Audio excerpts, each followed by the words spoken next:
Hello everyone, welcome to our channel. आज एक काफ़ी इंपॉर्टेंट एस्पेक्ट के बारे में हम डिस्कस करने वाले हैं। काफ़ी दिनों से काफ़ी लोग हमें पूछ रहे थे कि स्टॉक मार्केट में ऐसा कुछ भी बताइए जो सबसे आसान हो, सबसे जल्दी और सबसे ज़्यादा पैसे कमाने का हो। तो ये काफ़ी बार सुनने के बाद में हमने ये वीडियो बनाया है, ये दिखाने के लिए कि जो सबसे आसान और सबसे जल्दी और सबसे ज़्यादा पैसे कमाने का जो स्टॉक मार्केट में वे है, वो कुछ भी नहीं है। ऐसा कुछ वे स्टॉक मार्केट में एग्जिस्ट ही नहीं करता है। और जो लोग ये सोचते हैं कि डेली बेसिस पर हमारे पैसे डबल हो सकते हैं या फिर वीकली बेसिस पर डबल हो सकते हैं, तो उनके लिए भी ये एक वीडियो नहीं बनेगा। मैंने ये वीडियो इसके लिए बनाया कि जो जिनके पास पेशेंस रहेंगे या फिर जो ये स्टैटिस्टिक्स को स्टॉक मार्केट के समझते हैं या फिर समझना चाहते हैं और एक पेशेंटली काम करना चाहते हैं और एक रिस्क फ्री कम से कम रिस्क में ये काम करना चाहते हैं और दोनों डायरेक्शन में ट्रेड करना चाहिए, तो उनके लिए मैंने ये स्ट्रैटेजी बनाई है। और ये चीज़ें मैं आपको एक्सप्लेन करूंगा कि किस तरीके से आप पेशेंटली अगर काम करोगे तो आप प्रॉफिट भी जनरेट कर सकते हो। तो बेसिकली काफ़ी लोग जो होते हैं, काफ़ी जो ट्रेडर्स होते हैं, वो ये सोच से आते हैं कि आज के आज पैसे हम डबल करने वाले हैं। तो कितने बार उनके पैसे डबल होते हैं, या फिर आप अगर 1 लाख रुपए लेके आए हो तो कितने बार आपके 2 लाख रुपए हुए और कितने बार ऐसा हुआ कि 1 लाख के 10 लाख रुपए हो गए आपके।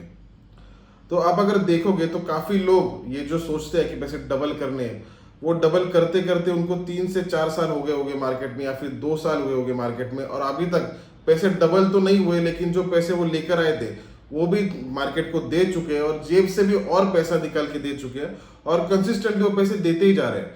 और वो ये सोच में है कि रोज पैसे डबल करेंगे। पैसे डबल करने से काफ़ी यूज दूर है, लेकिन वो एक्चुअली रोजी रोटी भी कमा नहीं पा रहे और जेब से उनके पैसे जा रहे हैं। तो सबसे पहले ये जो सोच है कि पैसे डबल करना या फिर ये इसको हमें लीव करना पड़ेगा। एक सबसे जो पावरफुल जो चीज एक होती है, जो एक एट्थ वंडर उसको कहा जाता है, तो उसको कंपाउंडिंग एनुअल ग्रोथ कहा जाता है, सीएजीआर कहा जाता है। ये इस सीएजीआर को ऐसे माना जाता है कि ये वर्ल्ड का एट्थ वंडर है। सीएजीआर होता क्या है कि कंपाउंडिंग एनुअल ग्रोथ, मतलब आज अगर आप कुछ पैसे कमा रहे हो कुछ फंड्स में, अगर आपको कहूंगा कि आपको मंथली टारगेट सिर्फ 5% का रखना है, अगर आप 5% का भी अगर टारगेट रखते हो तो उसमें से भी आप ह्यूज वेल्थ कुछ टाइम में क्रिएट कर सकते हो। अगर आप अज्यूम कीजिए कि आपके पास 10 लाख रुपीज है और आपका गोल अगर सिर्फ 5% मंथली कमाना है, तो आप अगर अज्यूम करोगे तो ईयर के एंड में आपके पास 60% रिटर्न हो गया और आपको जो कैपिटल रहेगा वो 16 लाख रुपीज हो गया होगा। और ये 16 लाख रुपीज जब होगा तो नेक्स्ट ईयर के लिए आपका जो कैपिटल रहेगा वो 16 लाख रुपीज हो गया होगा। और उसके बाद में उसके ऊपर आप अगर 60% या फिर 5% मंथली अगर क्रिएट कर पाओगे तो आपका कैपिटल 25 लाख रुपीज हो गया होगा। और उसी तरीके से सेकेंड ईयर अगर वैसे ही तरीके से 25 लाख के कैपिटल पर आप अगर सिर्फ 5% जनरेट कर पाओगे तो वापस आपका 40 लाख के ऊपर कैपिटल निकल जाएगा और लगभग 10 लाख का जो आपका कैपिटल वो 5 सालों में 1 करोड़ के ऊपर निकल जाएगा। अगर आप सिर्फ इसके ऊपर ध्यान दोगे कि आपको 5% तक रिटर्न कैसे क्रिएट करने या फिर 5% तक ही मुझे रिटर्न क्रिएट करने, वही उसी गोल से मुझे चलना है, तो ये रोज का डबल करना या फिर 1000% करना या फिर ये स्टॉक इतना निकल गया उतना निकल गया, वो सब कुछ साइड में रख दीजिए। मेरा मानना ये रहेगा कि आप उसी पर कैलकुलेट कीजिए कि 5% में 3% भी आप अगर कर पा रहे हो तो भी आपके कैपिटल जो है कम से कम अगले आने वाले 5 सालों में तो काफ़ी यूज बढ़ सकता है। अभी आपने इसके पहले कुछ दिन दे दिए मार्केट को, 1 साल 2 साल 3 साल 4 साल वो दे दिए, और उसमें से आपने जो रकम लेके आए थे वो पूरी रकम निकल चुकी है। ये तो बात सही लग रही है। तो अभी एटलीस्ट आगे उस मेंटली से आप काम करोगे कि डबल करना ये करना है, तो वो कहीं ना कहीं स्टॉप होना चाहिए। नहीं तो और आगे जाके भी 10-5 साल बाद भी आप वहीं पे रहोगे कि मैंने ये पहले ही क्यों नहीं किया। और अभी भी मैं डबल करने के सोच में मेरा तो इतना बड़ा नुकसान हो गया, इतने फंड्स निकल गए और इतना टाइम निकल गया जो मैं कहीं और दे सकता था, और मैंने ये आसान तरीके से करने से इसमें मैंने कुछ और किया होता तो मेरा फायदा हुआ होता। तो ये नए ट्रेडर्स जो है उनके लिए भी मैं एक सीख दूंगा कि ऐसे ऐसे मत कीजिए और कुछ हद तक लॉन्ग टर्म का गोल रखिए। बाकी ये सारी चीजें तो ठीक है, लेकिन 5% का गोल अचीव कैसे किया जाए, तो वो एक सबसे बड़ा ये रहेगा कि 5% तक हम पहुंचे कैसे। तो इन सारी चीजों के लिए मैं एक स्ट्रैटेजी आपके साथ डिस्कस करूंगा जिसके यूज चांसेस है कि उसमें आप 5% का गोल आप अचीव कर सकते हो। वो वेरी भी कर सकता है 4% 6%, इसके दरमियान आपकी कैसी पकड़ हो जाती है उस स्ट्रैटेजी पर, या फिर आप उस स्ट्रैटेजी को कितना फ्रेंडली हो जाते हो उसके ऊपर वो सारी चीजें निर्भर करती है। मैं ये सारी चीजें आपके साथ डिस्क्लोज करूंगा, ये सारी हम ये डिस्कस करेंगे। अभी अगर देखा जाए तो स्ट्रैटेजी कैसी रहनी चाहिए, तो मेरे लिए आइडियल स्ट्रैटेजी वो होती है कि ये बाय कहाँ पे करना है या फिर शॉर्ट कहाँ पे करना है या फिर मार्केट को प्रेडिक्ट करना ये मुझे नहीं लगता सही है, क्योंकि मार्केट को प्रेडिक्ट करने अगर आप जाओगे तो कभी ना कभी आप फंसने वाले हो। और मार्केट बहुत शातिर है, आप भी अगर खुद ट्रेडिंग कर रहे हो तो आपको भी पता चल गया होगा कि इतने टाइम में आपने ट्रेडिंग किया और मार्केट के बारे में कितने कितने बार क्या क्या सोचा रहेगा, और उसके उसके डायरेक्शन में अगर वो हुआ है या फिर नहीं हुआ है। और वो आप जब प्रेडिक्ट करते हो तो इमोशंस भी काफ़ी आ जाता है कि यार यहाँ पे बुक कर लूँगा, यहाँ पे इतना प्रॉफिट आ गया है, या फिर यहाँ पे अरे मेरा लॉस निकल रहा है तो मुझे तोड़ना पड़ रहा है। तो फिर आप वेट नहीं कर पाते हो। वो वेट क्यों नहीं कर पाते हो? क्योंकि डर हो जाता है कैपिटल का। आपने अगर कुछ अमाउंट लगी है और आप अगर 10 दिन राइट भी हो रहे हो और पैसे कुछ हद तक बढ़े हैं, लेकिन आप अगर एक दिन गलत हो रहे हो तो वो जो फिगर, जो रेड कलर के जो फिगर्स दिखते हैं, तो उसकी वजह से आदमी पैनिक में आ जाता है और वो कहीं ना कहीं काटने की कोशिश करता है या फिर रोकता है, और फिर उसमें गलत डिसीजन आ जाते हैं। और फिर उसमें वो एक ही दिन ऐसा बुरा हो जाता है कि आप बाकी के जितने दिन थे, जितने कमाए थे, वो सारे निकल जाते हैं और फिर वापस जैसे थे या फिर जहाँ पर थे वहाँ पर आ जाते हैं। तो इसी के लिए हमने हमेशा, मेरा ये मानना है कि हेजिंग में रहना चाहिए। तो हेजिंग में मतलब कैसे रहना चाहिए कि आप अगर, मेरे पास ये एक स्ट्रैटेजी है जिसमें हम कहेंगे कि सबसे कम रिस्क में हम हेज में काम कैसे कर सकते हैं। तो उस स्ट्रैटेजी को समझने के लिए आप एक बात समझिए, ये अज्यूम कीजिए कि आपके एरिया में 2 दुकानें हैं, और 2 दुकानें, वो किराने की भी दुकान हो सकती है, या फिर वो सलून की दुकान हो सकती है, या फिर वो सब्जी की दुकान हो सकती है।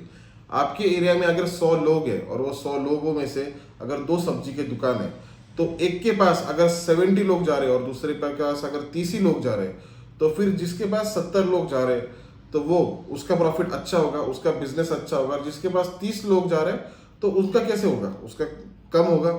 अगर 2 दुकानें हैं रहेगी और जो एक ही सेक्टर में अगर काम करेगी, तो एक का अगर ज़्यादा हो रहा है तो दूसरे का कम होगा। अगर लोग बाल काटने एक सलून के पास ज़्यादा जा रहे हैं, अगर 70 लोग उसके पास जा रहे हैं, या फिर 80 लोग उसके पास जा रहे हैं और 20 लोग उसके पास जा रहे हैं, या फिर 60 लोग इसके पास जा रहे हैं और 40 लोग उसके पास जा रहे हैं, तो जिसका पास लोग ज़्यादा जा रहे हैं तो उसके पास ज़्यादा प्रॉफिट होगा। ये एक सिंपल एक मैथमेटिक्स है। और जिसके पास लोग कम जा रहे हैं तो उसका कम प्रॉफिट होगा। तो वैसे ही सिचुएशन हम स्टॉक मार्केट में देखना होगा। हमें ऐसे कंपनीज देखने होते हैं जो एक ही सेक्टर में काम कर रहे हैं। एक ही सेक्टर मतलब वो ऑटो सेक्टर हो गया तो ऑटो सेक्टर, फार्मा हो गया तो फार्मा, बैंक्स हो गए तो भी बैंक्स। लेकिन बैंक्स भी अगर है तो उसमें प्राइवेट बैंक्स है, पब्लिक बैंक्स है, तो वैसे ये बाइफर्केशन नहीं चाहिए। अगर प्राइवेट बैंक्स है तो वो प्राइवेट बैंक्स ही चाहिए, और पब्लिक बैंक्स अगर है तो पब्लिक बैंक्स ही चाहिए, क्योंकि एक सेक्टर चाहिए। आप सब्जी वाले का एक सलून के वाले के साथ कंपैरिजन नहीं कर सकते हो। उस कंपनी का और इस कंपनी का आप कंपैरिजन कर सकते हो? तो बिल्कुल नहीं कर सकते हो। तो उनका प्रोडक्ट एक ही चाहिए। तो वैसे प्रोडक्ट्स हमें ढूंढने पड़ते हैं। तो एक ही सेक्टर में काम करने चाहिए।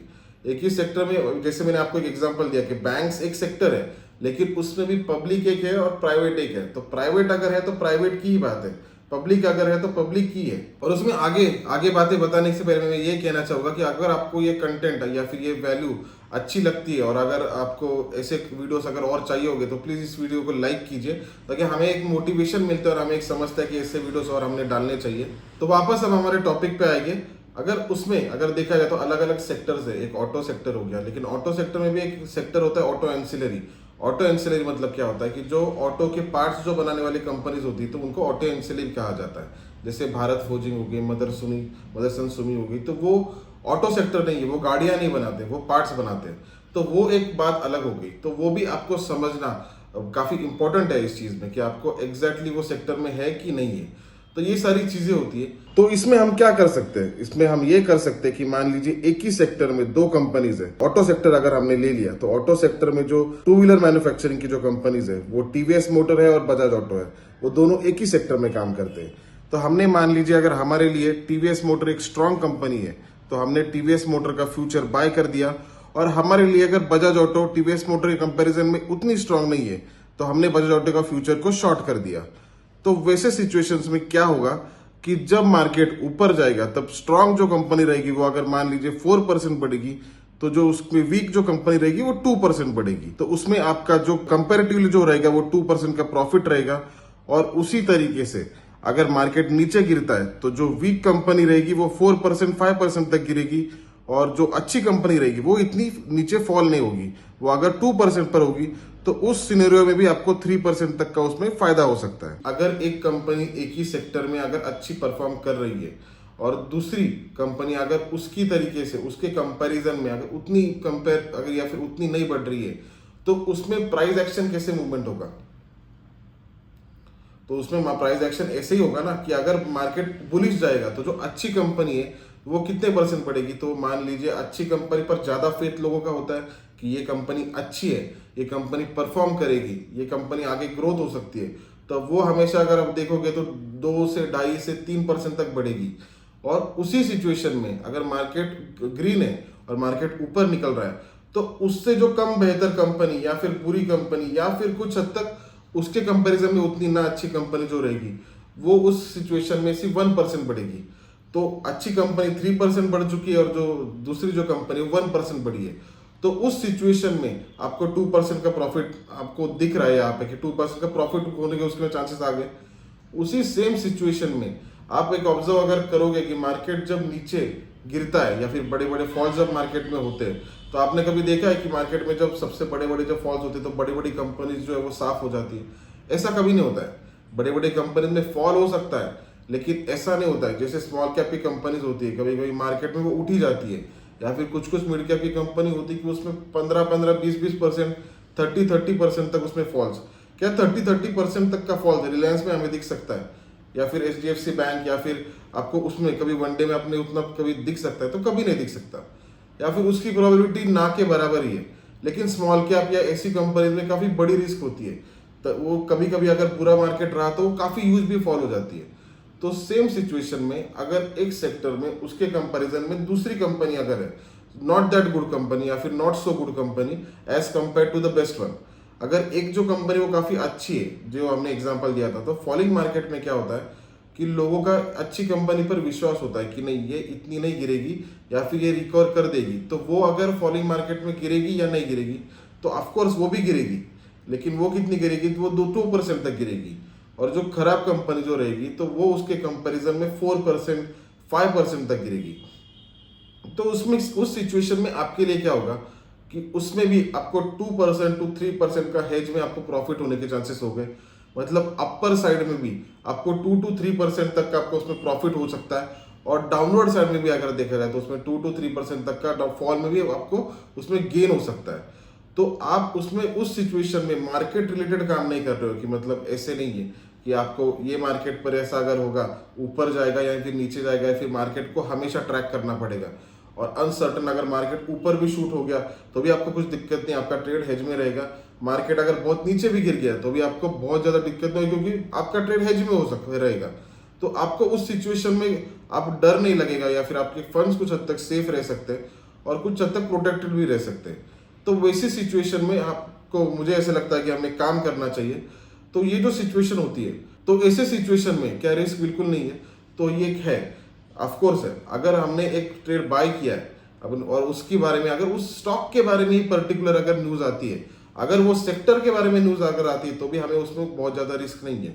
क्योंकि आप अगर देखोगे तो कुछ कुछ लोग जो होते हैं, कुछ कुछ सेक्टर्स या फिर स्टॉक्स के प्यार में होते हैं कि हम उसी स्टॉक की ट्रेड करते हैं और उसी स्टॉक को बाय करेंगे फ्यूचर्स में या फिर इक्विटी में, और हमेशा उसको बाय करते रहते हैं, वो चाहे लॉस दे या प्रॉफिट दे। तो ऐसे कभी किसी स्टॉक के प्यार में नहीं गिरना होता है। आपको एक अपॉर्चुनिटीज बनना है, जो भी अपॉर्चुनिटी सामने आएगी तो उसको ग्रास्प करना सीखना है। तो उस सिचुएशन में अगर किसी स्टॉक, अगर आपने एक एग्जांपल अगर टाटा मोटर को बाय किया है और पर्टिकुलर अगर टाटा मोटर की ही न्यूज़ आ गई और वो खराब न्यूज़ आ गई, तो फिर उसमें वो फॉल हो जाएगा। और उसके कंपैरिजन में वो फॉल नहीं होगा क्योंकि मार्केट्स नहीं गिरे, वो एक सिर्फ स्टॉक रिलेटेड कंपनी का एक जो न्यूज़ आई है वो न्यूज़ रिलेटेड है, ना सेक्टर की आई है। सेक्टर की भी अगर होती तो दोनों स्टॉक्स गिरे होते, लेकिन वो ना सेक्टर की है ना मार्केट की है, वो स्टॉक्स की है। तो वैसे सिचुएशन में हमेशा मैं ये कहूँगा कि हमेशा n नंबर ऑफ ऐसे पेयर रहने चाहिए अलग अलग सेक्टर्स के। मतलब कुछ विकट अगर सिचुएशन आती है और एक स्टॉक के बारे में ऐसी न्यूज़ भी अगर आ जाती है, तो उसमें क्या होता है कि उस स्टॉक का जो, उस पेयर का जो आपका लॉस रहेगा, वो अन्य जो 4 से 5 जो ट्रेड्स होते हैं तो अन्य वो आपके ये कर देंगे, और फिर उसका भी लॉस आपको इतना ये नहीं होगा, या फिर उसका कम उसका लॉस आपको महसूस होगा, या फिर कम उसका लॉस आपको डिडक्ट होगा। तो इसके लिए आपके मल्टीपल ट्रेड्स अगर वैसे रहे तो काफ़ी स्केल तक आपकी रिस्क मिनिमाइज हो जाएगी। और उसके साथ में हमारा जो और एक जो मैंने एक वीडियो निकाला था वो साइकोलॉजी के बारे में था, तो उस वीडियो को भी आप देखिए, उसमें काफ़ी कुछ चीज़ें मैंने बताई है, उसमें भी आपको काफ़ी कुछ चीज़ें समझेगी। और इसमें और अभी आगे जो मैं ये आपको ये एक्सप्लेन करूंगा कि कैसे, ये तो बात हो गई कि ये अच्छा स्टॉक है या फिर ये बुरा स्टॉक है, लेकिन कौन सा स्टॉक अच्छा है और कौन सा स्टॉक बुरा है, तो ये हम कैसे रियलाइज करेंगे? तो उसके लिए काफ़ी कुछ पैरामीटर्स हमने काफ़ी सालों से निकाल के रखे हैं जिसको हम इम्प्लीमेंट करते हैं। तो वो भी सारी चीज़ें मैं अगली वीडियो में आपके साथ डिस्कस करूंगा कि किस तरीके से आप उसमें काम कर सकते हो या फिर कैसे आइडेंटिफाई कर सकते हो। तब तक आई होप कि ये वीडियो आपको बेनिफिशियल रहे, और अगर आपको ये वीडियो पसंद आया होगा तो डेफिनेटली आप इसको लाइक कीजिए ताकि हमें मोटिवेशन मिले और हम अगला नेक्स्ट वीडियो भी जल्द से जल्द आपके लिए लेकर आए। अभी के लिए जितना भी कुछ चीज़ें थी वो मैंने सारी आपके साथ शेयर की है। I hope to see you again. धन्यवाद।